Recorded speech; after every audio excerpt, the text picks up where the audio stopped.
It's always great when you find a title, whether that be something recently released or an older game that you are discovering, or the mountains of indies that almost feel endless. Either way, when you find your game and you're sucked in and having a blast, nothing is honestly better than that. You found something, you gel with it. It's an experience that hooks you, and you can only want to just keep coming back to it and playing it. Both wanting to progress so that you can see all that it has to offer.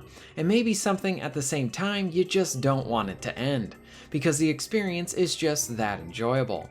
I had this last year with the remaster of The Thing. What an experience. I loved it. But something even better is when you find a game that you really enjoy, and that very same title is able to sell well too. And in this case, it happened to The Thing, and it was awesome. So it was released back in January that Atari discussed the sales of The Thing Remastered. What was gained from this is that this title was Night Dive's fastest selling launch so far. This is really interesting when looking at some of the prior titles with bigger, more known properties, like say Star Wars with the Dark Forces game, and yet something like The Thing Remastered was able to just beat out those numbers. This is really interesting from the perspective in how Night Dive went about marketing for this title. It both had the Shadow Drop announcement, so we knew it was coming at some point after that, and then boom, they just did a launch months later, without much build up or anything like that. So I guess it can kind of prove that you don't really need to have a long-winded marketing campaign.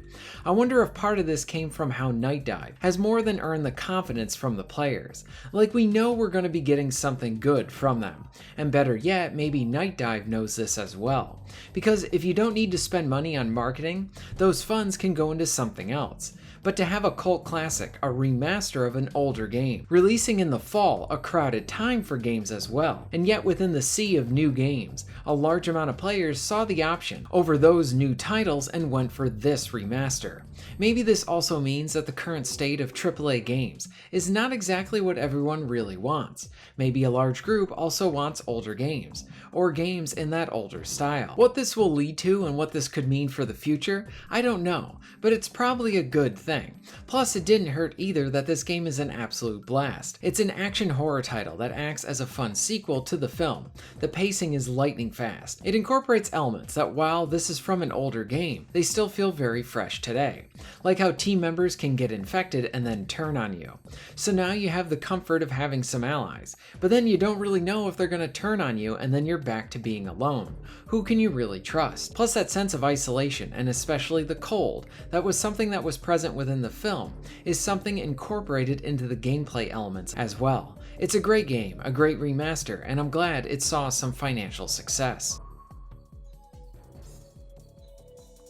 As something of note worth bringing up here is that Night Dive tends to generally just do a great job.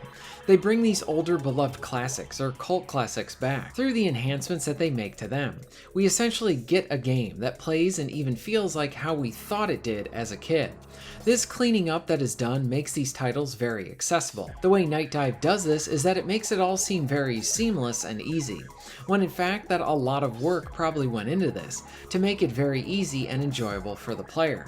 Plus, all of their titles are then put on all major modern platforms. I'll continue to sing their praises.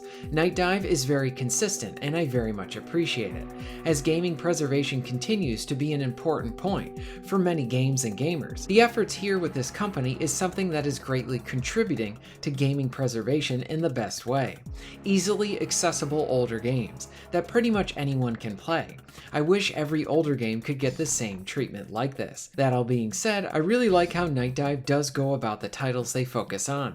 They aren't just going after the bigger, older games that we want to play again, but rather games that honestly I had never heard of. Much of their catalog are games that would probably fall under the underrated or overlooked categories. In that sense, they are responsible in providing these gems with more exposure, and now introducing them to a new audience that maybe had never played or even heard of them.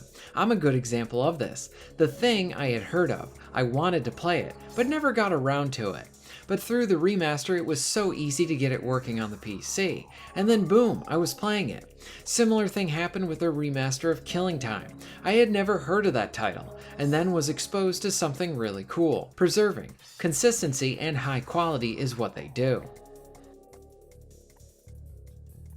I think when looking at the grand picture of Night Dive Studios and The Thing, This could mean some really awesome things for the future. So like I mentioned before, studios, companies, publishers, developers, and all of that, they only talk about sales if it's positive. That is kind of how you know if something is in fact selling well. The ones that don't say anything, then you know that the game did not meet sales expectations. Why do these companies want to talk about it? Well, it's basically free PR for the game and the studio. Free good PR, more importantly. So in that sense, you want more of that stuff out there for your game. And it could even help spread the good word of mouth, and even get new people to then jump aboard to your game now.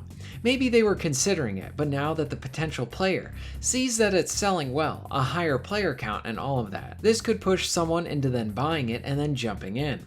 So go along with this, the thing did well. But like I said, when you look at the grander picture, I see a very interesting future. It's one thing to make a catalog of remasters of lesser known titles. Night Dive does a great job, and that's awesome.